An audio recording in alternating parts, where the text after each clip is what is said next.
Hello everyone, আজকে তোমাদেরকে স্বাগতম জানাচ্ছি নতুন একটি লেকচারে। আজকে আমরা ছোট্ট একটি বিষয় নিয়ে আলোচনা করব, সেটি হচ্ছে গ্লুকোজের চেইন স্ট্রাকচার এবং রিং স্ট্রাকচার। তো আলোচনার প্রথমে আমরা শুরু করি, গ্লুকোজ কি?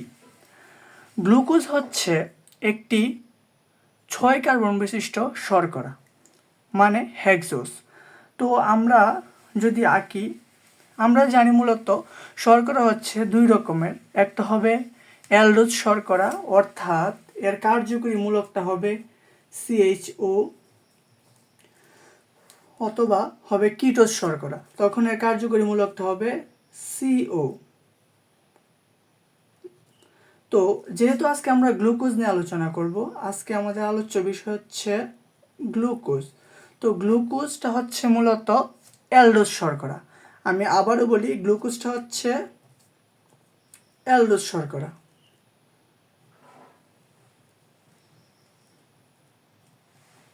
গ্লুকোজটা হচ্ছে অ্যালডোজ শর্করা। অ্যালডোজ শর্করা মানে এর কার্যকরী মূলক হচ্ছে CHO। এর কার্যকরী মূলক হচ্ছে CHO। তো গ্লুকোজের আমরা বেসিক্যালি দুই ধরনের স্ট্রাকচার পাবো, একটা হচ্ছে তোমার চেইন স্ট্রাকচার আর একটা হচ্ছে রিং স্ট্রাকচার। তো আমরা সবার প্রথম চেইন স্ট্রাকচার নিয়ে আলোচনা করি, চলো। তো যেহেতু আমরা 6 কার্বন বিশিষ্ট শর্করা বলছি গ্লুকোজ, তাহলে আমরা প্রথম 6টা কার্বন এঁকে নিই। এই যে 6 কার্বন বিশিষ্ট হবে গ্লুকোজ, 1 2 3 4 5 6। হ্যাঁ, তো আমরা সর্বপ্রথম জানি, আমরা জৈব যৌগের ক্ষেত্রে নামকরণের ক্ষেত্রে আমরা সর্বপ্রথম শুরু করি কি, মানে কাউন্ট শুরু করি কি 1 নম্বর কার্বন থেকে, মানে কার্যকরী মূলক যেখান থেকে হয় সেখান থেকে আমরা গণনা শুরু করি। তো আমরা প্রথমেই কার্যকরী মূলকটা দিয়ে দিলাম CHO। এখন বাকি হাতগুলো আমরা ফিল আপ করবো। এখন ফিল আপ করবো কীভাবে? আমরা জানি শর্করা হচ্ছে পলিহাইড্রোক্সি অ্যালডোজ অথবা কিটোজ, পলিহাইড্রোক্সি অ্যালডিহাইড অথবা কিটোন, এটা হচ্ছে মূলত শর্করা। তো যেহেতু আমরা অ্যালডিহাইড অংশটা এঁকে ফেলছি, এখন আমরা এই যে কি বলে হাইড্রোক্সি অংশগুলো দেব।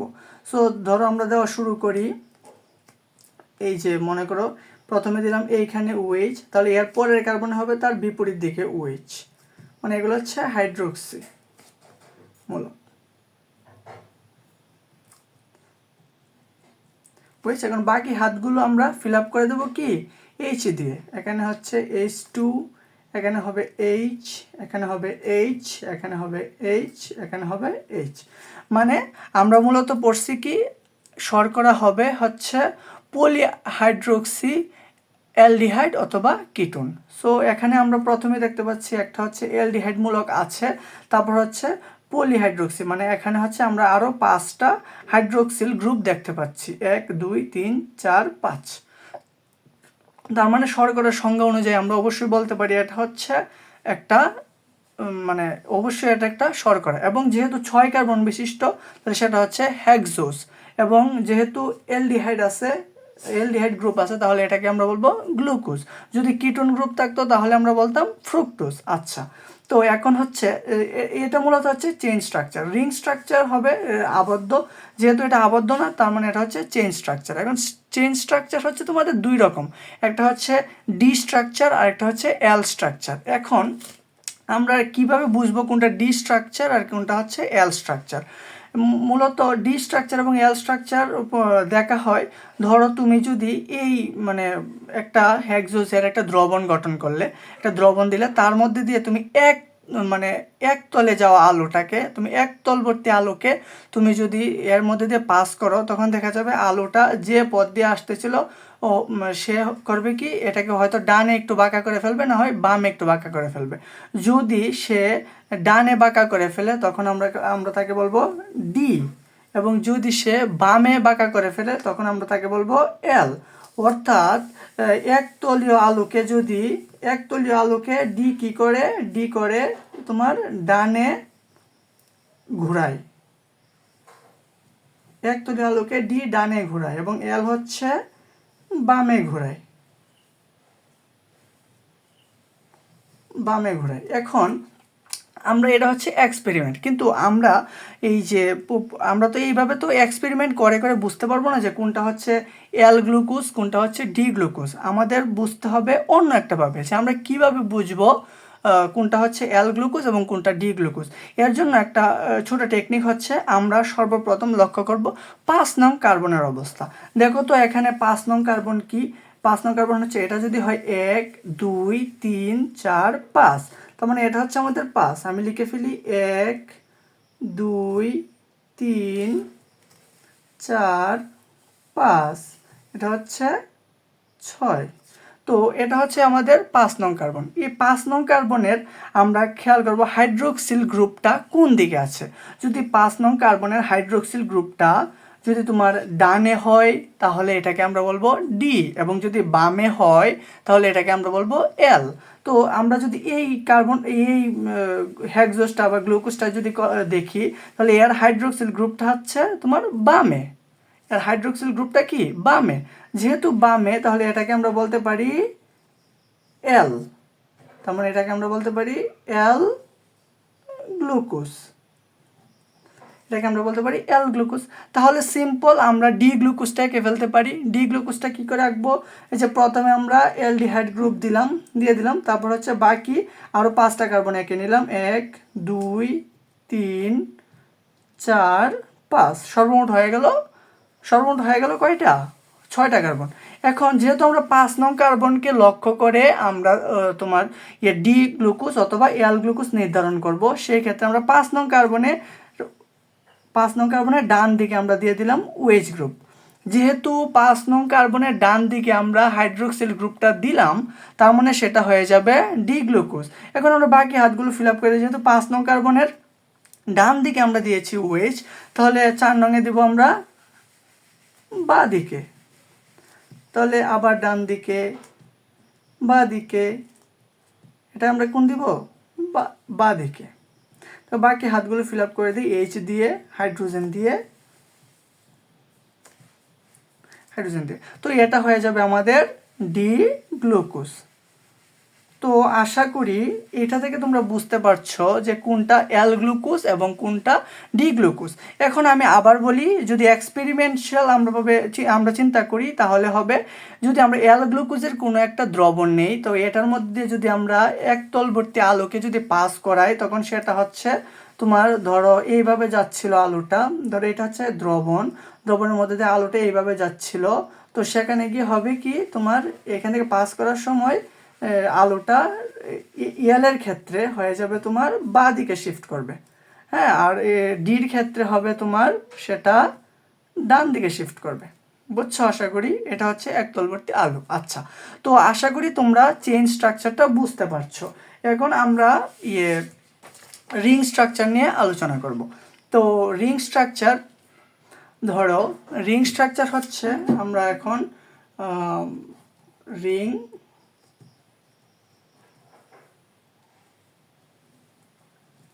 স্ট্রাকচার নিয়ে আলোচনা করব। তো রিং স্ট্রাকচার আমরা জানি যে গ্লুকোজ হচ্ছে 6 কার্বন বিশিষ্ট। তো মনে রাখবা গ্লুকোজের যে রিং স্ট্রাকচারটা হবে সেটা হবে একটা ষড়ভুজ। হ্যাঁ, এটা হচ্ছে হবে তোমার ষড়ভুজ, অনেকটা বেঞ্জিনের মতো কাঠামো। আচ্ছা, তো আমরা প্রথমে আমরা ধরো শুরু করব উ দিয়ে। ধরো আমরা একটা কোণায় উ দিয়ে শুরু করব, তারপর হচ্ছে এটা থেকে আমরা ষড়ভুজ আঁকা শুরু করলাম। ধরো তোমাদের সহজভাবে বোঝাই, এই যে ধরো এই, তারপর বাহু হইলো কত? 2টা 3টা 4টা 5টা 6টা, একটু বাজে হয়ে গেছে, আচ্ছা যাই হোক। তো এটা দিয়ে আমরা মূলত গ্লুকোজের রূপটা দেখতে এরকমই হয়, যে যদি আমরা রিং স্ট্রাকচার রাখি। এখন এই কোণাগুলা কি ইন্ডিকেট করে? আমরা জানি কোণাগুলা কার্বন ইন্ডিকেট করে। তো আমরা ধরো কার্বনকে এখন বসাই দিলাম, এই যে কার্বন বসাই দিলাম, এখানে একটা কার্বন বসাই দিলাম, এখানে একটা কার্বন বসালাম, এখানে একটা কার্বন বসালাম, এখানে একটা কার্বন বসালাম। তো আমাদের হয়ে গেছে এখানে কয়টা কার্বন? এখানে দেখো 5টা কার্বন। তো আমাদের কি গ্লুকোজ আঁকা শেষ?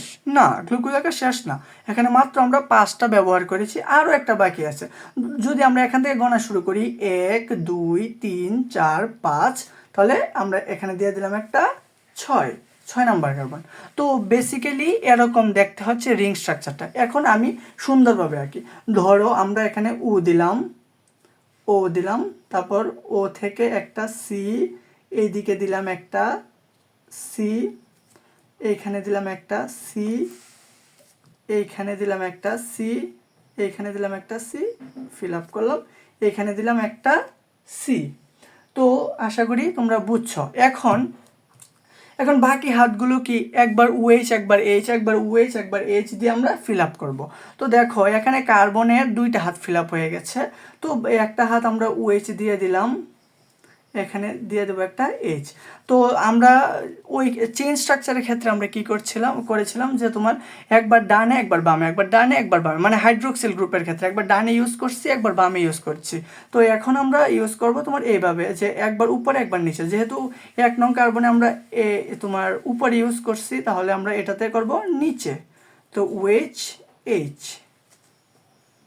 এইচ ওএইচ, এটাতে আমরা কি করব ওএইচ এইচ। হ্যাঁ, তারপরে এটাতে আমরা যেহেতু একটা হাত বাকি আছে, তাহলে অবশ্যই সেটাকে আমরা এইচ দিয়ে ফিল আপ করবো। এটাতে তুমি যে কোনো একটা দিকে ওএইচ H2 বসিয়ে দিতে পারো। আচ্ছা, তো এখন এটা হচ্ছে আমাদের রিং স্ট্রাকচার। এখন যেহেতু আমরা মনে রাখবো যে চেইন স্ট্রাকচারের ক্ষেত্রে আমরা দেখছিলাম যে তোমার একটা ছিল ডি, একটা ছিল এল। এইখানের ক্ষেত্রে রিং স্ট্রাকচারও এরকম আমরা 2টা বৈশিষ্ট্য দেখতে পাবো।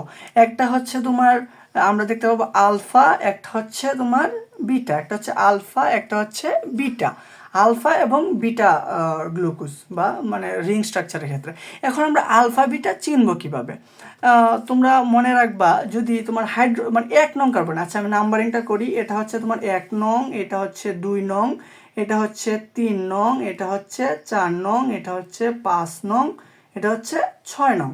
তো আমরা সবার প্রথম লক্ষ্য করব 1 নং কার্বনের ক্ষেত্রে, এই কার্বনটার ক্ষেত্রে আমরা লক্ষ্য করব। হ্যাঁ, তো 1 নম্বর কার্বনে আমরা দেখব যে হাইড্রোক্সিল গ্রুপটা, মানে এই যে হাইড্রোক্সিল গ্রুপটা এটা কোথায় আছে। হাইড্রোক্সিল গ্রুপটা যদি উপরে থাকে তাহলে সেটা হবে তোমার বিটা, যদি নিচে থাকে তাহলে সেটা হবে আলফা। তো তোমরা তাহলে বুঝতে পারছো, তাহলে এই যে রিং স্ট্রাকচারটা সেটার নাম কি হবে? সেটার নাম হবে বিটা গ্লুকোজ। সেটার নাম কি? Beta glucose. এটা হচ্ছে বিটা গ্লুকোজ। তাহলে আমরা আলফা গ্লুকোজও আঁকতে পারবো। তাহলে আমরা চলো একটা আলফা গ্লুকোজ আঁকি। আলফা গ্লুকোজটা আঁকবো হচ্ছে তোমাদের এই যে দিলাম C C C C C C. এই যে 1 নম্বর কার্বন, এটার আমরা নিচে দিয়ে দিলাম তোমার ওএইচ, উপরে দিয়ে দিলাম আমরা এইচ। তাহলে এটার ক্ষেত্রে আমরা H OH OH H H OH, ওইখানে একটা কার্বন থাকবে, এটা হচ্ছে তোমার ওএইচ H2, তার নিচে আমরা একটা দিলাম একটা এইচ। আচ্ছা, তো এটা হবে আমরা যেহেতু ওএইচ গ্রুপটা নিচে আছে, তাহলে সেটা হবে আলফা গ্লুকোজ। সেটা হবে কি? Alpha glucose. এখন তোমাদের এখন হয়তো সহজ লাগবে, কিন্তু পরীক্ষার খাতায় গিয়ে তোমরা অনেক সময় ভুলে যেতে পারো, কিংবা এমসিকিউতে আসলে অনেক সময় অতিরিক্ত চাপে ভুলে যেতে পারো যে কখন আলফা হবে কখন বিটা হবে, উপরে না নিচে, এই একটা বাজে অবস্থা তৈরি হবে। তো এই ক্ষেত্রে আমরা কি করতে পারি? আমরা সহজ একটা বুদ্ধি দিতে পারি। ধরো আলফাটা আমরা ছোটোবেলায় অনেকে মাছ আঁকছি, তাই না? মাছ এঁকেছি। মাছ কীভাবে আঁকতাম? আমরা মাছটা আঁকতাম এইভাবে, এই যে এইভাবে মাছ আঁকতাম, তাই না? এইভাবে আমরা মাছ আঁকতাম। তো আমরা ধরো মাছটা অনেকটা দেখতে কি আলফার মতো না? এই যে আলফার মতো না? আচ্ছা, তো আলফা কি করে? তার মানে আলফাকে আলফা সমান আমরা বলতে পারি মাছ। আলফা সমান আমরা বলতে পারি কি? মাছ। মাছ কিসে থাকে? মাছ পানির নিচে থাকে, তাই তো? মাছ থাকে পানির নিচে, মাছ থাকে পানির নিচে। তার মানে আলফাতে ওএইচ থাকবে। ওএইচ থাকবে কোথায়? থাকবে নিচে। বুঝছো? আলফাতে থাকবে ওএইচ নিচে। এখন দেখো তো বিটাকে আমরা বির সাথে তুলনা করতে পারি না? বিতে কি হয়? বার্ড। বার্ড মানে কি? পাখি। তো পাখি কি করে? পাখি আকাশে ওড়ে। পাখি হচ্ছে আকাশে ওড়ে। পাখি কি করে? পাখি আকাশে উড়ে। আকাশ কি উপরে না নিচে? আকাশ হচ্ছে উপরে। আকাশ হচ্ছে উপরে, তার মানে বিটা কার্বনে, বিটাতে ওএইচ থাকে কি? ওএইচ থাকে উপরে। তো আশা করি তোমরা বুঝতে পারছো যে এটা কিভাবে হবে কি না কি। তো এবং আশা করি এই লেকচার তোমরা যদি ভালোভাবে দেখে থাকো তাহলে তোমরা গ্লুকোজের চেইন স্ট্রাকচার এবং রিং স্ট্রাকচার দুইটাই খুব ভালোভাবে বুঝতে পারছো, এবং চেইন স্ট্রাকচারে কোনটা হবে ডি এবং কোনটা হবে এল, মানে কোনটা হবে ডি গ্লুকোজ কোনটা হবে এল গ্লুকোজ, এবং রিং স্ট্রাকচারে কোনটা হবে আলফা গ্লুকোজ এবং কোনটা হবে বিটা গ্লুকোজ, এটা তোমরা আশা করি বুঝতে পারছো। হ্যাঁ, তো ধন্যবাদ সবাইকে, আজকের এই লেকচারে সবাইকে ধন্যবাদ।